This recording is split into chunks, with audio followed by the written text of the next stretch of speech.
하나님의 말씀은 요한복음 8장 21절부터 30절 말씀입니다. 요한복음 8장 21절부터 30절 말씀입니다. 저희가 하나님의 말씀을 한 절씩 교독하시고 마지막 절은 다 함께 읽도록 하시겠습니다. 다시 이르시되 내가 가리니 너희가 나를 찾다가 너희 죄 가운데서 죽겠고 내가 가는 곳에는 너희가 오지 못하리라. 유대인들이 이르되 그가 말하기를 내가 가는 곳에는 너희가 오지 못하리라 하니 그가 자결하려는가. 예수께서 이르시되 너희는 아래에서 났고 나는 위에서 났으며 너희는 이 세상에 속하였고 나는 이 세상에 속하지 아니하였느니라. 그러므로 내가 너희에게 말하기를 너희가 너희 죄 가운데서 죽으리라 하였노라. 너희가 만일 내가 그인 줄 믿지 아니하면 너희 죄 가운데서 죽으리라. 그들이 말하되 네가 누구냐? 예수께서 이르시되 나는 처음부터 너희에게 말하여 온 자니라. 내가 너희에게 대하여 말하고 판단할 것이 많으나 나를 보내신 이가 참되심에 내가 그에게 들은 그것을 세상에 말하노라 하시되 그들은 아버지를 가리켜 말씀하신 줄을 깨닫지 못하더라. 이에 예수께서 이르시되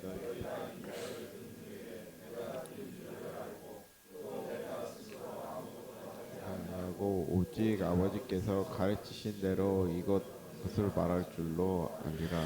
나를 보내신 이가 나와 함께 하시도다. 나는 항상 그가 기뻐하시는 일을 행함으로 나를 혼자 두지 아니하셨느니라. 이 말씀을 하심에 많은 사람이 믿더라. 아멘. 이제 어릴 때 이제 술래잡기 놀이를 해보신 적이 있으신가요? 이 놀이는 뭐 여러 가지 방법들이 있습니다. 그 중에 요즘에 이제 경찰과 도둑이라는 그런 놀이 방식으로 저는 옛날에 많이 했던 것 같습니다. 요즘에 당근이나 또한 이런 플랫폼에서 뭐 경도, 경찰과 도둑을 경도라고 줄여서 경도할 사람 이렇게 올리면 많은 사람들이 신청해서 함께 경도를 한다라고 합니다. 몇 명은 경찰이 되고 몇 명은 도둑이 돼서 이제 잡으러 다니고 숨고 이제 뛰어다니는 그런 놀이를 요즘 이제 MZ 세대들이 많이 한다라고 하더라고요.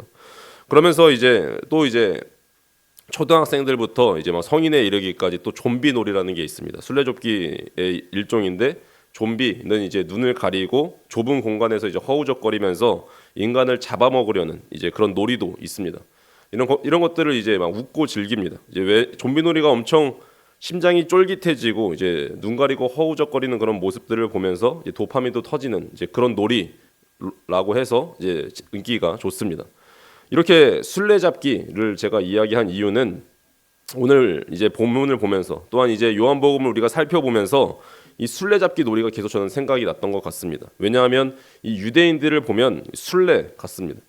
영적인 눈이 어두워서 그냥 눈을 가려서 빛이신 예수님을 보지 못하고 있기 때문에 술래잡기 하는 것 같다라고 생각이 들 때가 있었기 때문에 그렇습니다.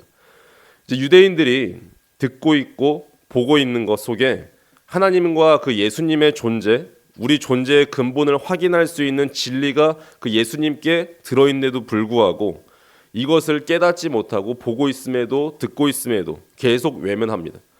그러면서도 태연하게 유대인들은 기도하고 율법을 외우고 무섭도록 성실하게 제사를 드리고 구제를 챙겼죠. 그러면서 제게 이제 질문이 생겼습니다.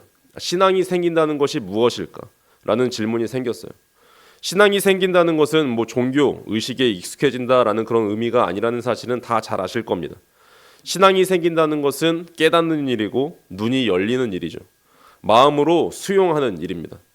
남들이 다 믿는 것을 이제 믿는다라는 것은 이제 상식이기 때문에 그런 것은 이제 신앙이라고 할 수 없고 영적인 눈이 열리지 않고는 볼 수 없고 또한 알 수 없는 것을 깨닫고 나서 그 진리에 나의 인생, 자기 인생을 새롭게 거는 것이 바로 신앙입니다. 성경은 그것을 가리켜 회심이라고 부르죠.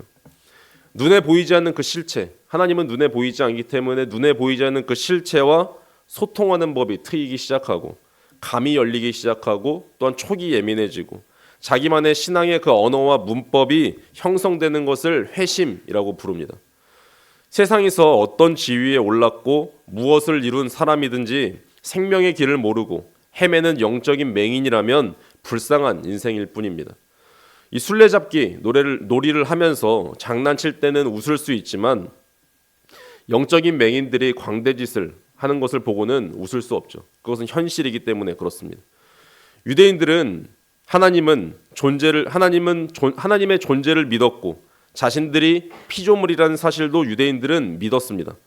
하지만 믿고도 하나님의 아들이신 예수님을 알아보지 못했고 예수님을 죽임으로써 자신들의 믿음이 헛것이었음을 스스로 증명했습니다. 만약 오늘 우리가 하나님을 믿는다라고 하면서도 삶으로는 예수님을 부인하고 그럼으로써 다시 한번 예수님을 십자가에 못 박고 있다면 우리 역시 영적인 맹인에 불과합니다. 우리도 순례죠. 예수님은 그래서 말씀하십니다. 오늘 본문 21절 말씀입니다. 다시 이르시되 내가 가리니 너희가 나를 찾다가 너희 죄 가운데서 죽겠고 내가 가는 곳에는 너희가 오지 못하리라 라고 말씀하십니다. 빛이신 예수님을 따르는 자는 죽지 않고 생명의 빛을 얻겠지만 지금 예수님의 말씀을 듣고 있는 유대인들은 결코 예수님이 가시는 그 길을 갈 수 없을 것이라 라고 말씀하고 있습니다. 예수님이 가시는 곳은 어딜까요? 하늘 아버지의 보좌 우편이시죠. 아버지의 집이고 하늘나라입니다. 하지만 예수님을 거부하는 자들은 그곳으로 갈 수 없다라고 말씀하고 계십니다. 여기서 죄라는 것이 나오죠. 21절에서의 죄가 무엇일까요? 예수님을 거절하는 죄입니다. 이 죄 가운데 있는 자들은 아무도 영생의 나라, 하늘나라에 이를 수 없다라고 단호하게 말씀하십니다. 종교 다원주의자들이 들어설 여지가 없는 거죠. 성경은 다른 중보자를 통해서 하나님께 나아갈 수 있는 길이 있다고 말하지 않습니다. 오직 예수 그리스도께만 길이 있다라고 말씀하시죠. 예수님은 또 말씀하십니다. 23절 말씀입니다. 예수께서 이르시되 너희는 아래에서 났고 나는 위에서 났으며 너희는 이 세상에 속하였고 나는 이 세상에 속하지 아니하였느니라.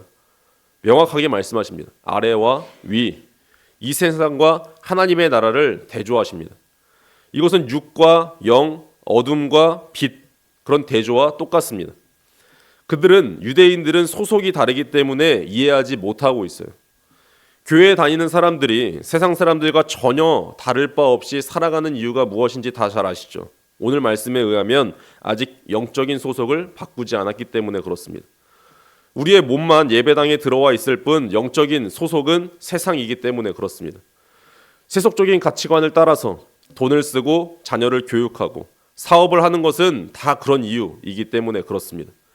그들은 결코 예수님의 말씀을 이해할 수 없는 존재입니다. 소속을 바꾸지 않았기 때문에요.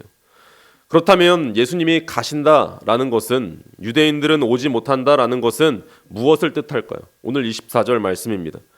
그러므로 내가 너희에게 말하기를 너희가 너희 죄 가운데서 죽으리라 하였노라. 너희가 만일 내가 그인 줄 믿지 아니하면 너희 죄 가운데서 죽으리라 라고 말씀하십니다. 예수님은 유대인들이 죽을 수 있다라는 사실에 관심을 집중시키십니다. 유대인들이 죽을 수 있다. 그들이 죄 가운데 죽는 이유는 예수님을 에고에이미로 믿지 않았기 때문에 그렇습니다. 에고에이미 다들 아시죠? 스스로 있는 자. 예수님을 스스로 있는 자로 믿지 않았기 때문에 그렇습니다. 다들 이 에고에이미 하면 다들 떠오르는 장면들이 있으시죠? 첫 출애굽을 통한 이스라엘의 시작은 여호와 하나님을 통해서 이루어졌다면 이제 새 출애굽을 통한 이스라엘의 시작은 예수님을 통해 이루어질 것을 의미하는 것입니다. 예수님 당시에 이 유대인들은 자신들이 아직도 포로 상태에 있다라고 이제 생각했어요. 하나님이 메시아를 보내서 자신들의 이 포로 상태를 벗어나게 해주실 것이라고 믿었고 그것을 구원이라고 생각했습니다. 그들에게는 개인의 구원 개념이 없었어요. 유대인들에게는 자기 민족, 자기 나라가 구원받으면 백성이 다 구원받는다라고 여겼습니다.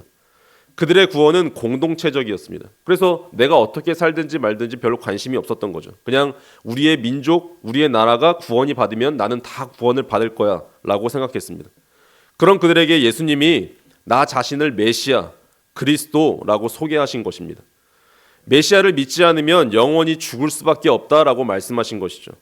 그렇다면 예수님은 어떻게 구원을 이루십니까? 자신이 감을 통해서 이루실 것이라 말씀하십니다. 자신이 죽음을 통해서 즉 온 인류의 죄를 대신 지고 십자가에서 죽으심으로 새로운 이스라엘이 탄생할 것이다 라고 말씀하십니다. 유대인만의 나라가 아니라 이방인을 포함한 전 인류의 구원이 이루어질 것을 말씀하고 있는 것이죠. 이것은 유대인들에게는 도저히 용납할 수 없는 사실이라는 사실은 우리가 이 본문을 통해서 계속 볼 수 있어요. 예수님이 누구이신가? 예수님이 누구이신가? 이 질문은 요한복음에서 가장 중요한 질문입니다. 예수님은 말씀하시죠. 25절 하반절에서요. 나는 처음부터 너희에게 말하여 온 자니라 라고 말씀하십니다. 참 중요한 대답입니다. 저는 이 말씀을 듣고 이제 떠오른 말씀이 있었어요. 처음부터, 여기서 주목하면 요한복음 1장 1절 말씀 기억하시죠? 태초에 말씀이 계시니라. 예수님은 처음부터 말씀해온 존재이십니다. 이 사실을 믿고 죽기까지 따르는 자는 하나님의 나라를 누립니다. 하나님 나라에서는 이중국적이 허용되지 않죠. 빛과 어둠이 공존할 수 없는 것과 같은 이치입니다. 세상은 예수님께 묻습니다. 네 아버지가 어디에 있느냐? 네가 누구냐? 라고 계속 묻습니다. 예수님은 자신과 하나님과의 관계를 자신의 정체성의 근간, 뿌리로 삼으셨어요. 하나님에게서 왔다는 사실, 예수님은 하나님에게서 왔다는 사실, 그리고 하나님에게서 사명을 받고 보내심을 받았다는 그 사실, 예수님이 사신 이유였고 삶의 목표였고 자신이 누구인지를 결정하는 정체성의 뿌리였습니다. 그래서 예수님은 자기 말을 하지 않으시고 자기가 기뻐하시는 일을 하지 않으셨어요. 다만 보내신 분, 하나님 아버지의 말씀을 전하셨고 보내신 분을 기쁘시게 하는 그 삶을 사신 분이 예수님이셨습니다. 하나님은 그런 예수님을 떠나지 않으셨습니다. 자신의 때를 따라서 살게 하셨고 지켜주셨습니다. 그리고 온 세상을 구원한 계획을 이루실 때까지 동행해 주셨죠. 말씀을 맺으면서 우리에게 한번 질문해 보겠습니다. 우리의 아버지는 어디에 계십니까? 우리와 동행하고 계십니까? 우리는 누구입니까? 하나님과 우리의 관계가, 하나님과 나와의 관계가 나 자신을 결정하고 있습니까? 그 관계가 우리의 삶의 목표와 방향을 결정합니까? 아니면 내 마음대로 합니까? 하나님이 왜 이 세상에 우리를 보내셨을까요? 왜 교회로 부르셨고 지체를 만나게 하셨을까요? 세상은 오늘도 끊임없이 우리에게, 나에게 정체성을 묻습니다. 네가 누구냐? 그 질문에 우리는 대답하죠. 대답해야 합니다. 나는 하나님의 사람이라고, 하나님을 기쁘시게 하며 사는 것을 인생의 목표로 삼는 사람이라고, 그것이 가장 인간답고 행복하고 의미 있고 자유로워지는 길임을 믿는 사람이라고 우리는 대답해야 합니다. 주님을 기쁘시게 하는 그 인생을 삶으로써 늘 하나님이 우리와 함께 하시는 인생을 살아가십시오. 이중국적자가 아니라 나의 소속은 하늘나라라고 분명하게 선언하시며 오늘을 살아가시는 저와 여러분 다 되시기를 간절히 축원합니다. 기도하시겠습니다. 사랑과 은혜가 풍성하신 하나님 아버지 감사드립니다. 오늘 요한복음 말씀을 통해서 우리가 누구인지 그리고 우리의 소속이 어디인지를 다시금 깨닫게 하시니 감사드립니다. 우리가 입술로는 주를 믿는다라고 하면서도 정작 영적인 눈이 어두워 빛이신 예수님을 보지 못하는 유대인들과 같은 모습은 아니었는지 돌아보게 하심에 또한 감사드립니다.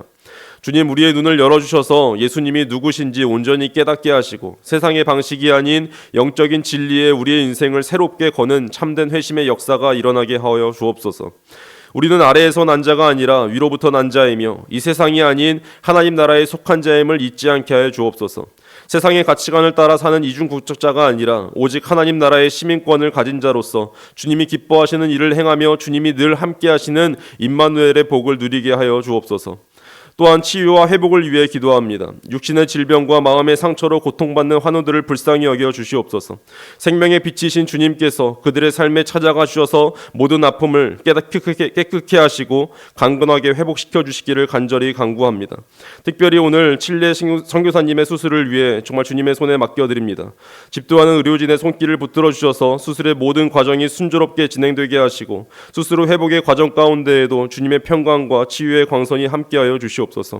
마지막으로 우리의 다음 세대를 위해 기도합니다. 우리의 자녀들이 영적인 맹인이 되어 생명의 길을 모르고 헤매는 불쌍한 인생이 되지 않게 하여 주시고 그들이 어릴 때부터 자신의 정체성이 하나님의 사람임을 깨닫고 하나님을 기쁘시게 하는 것을 우리의 인생의 가장 큰 목표와 행복으로 삼는 그 믿음의 세대로 세워지게 하여 주옵소서. 오늘도 우리와 동행하시며 우리의 삶의 이유가 되시는 예수 그리스도의 이름으로 기도드립니다. 아멘.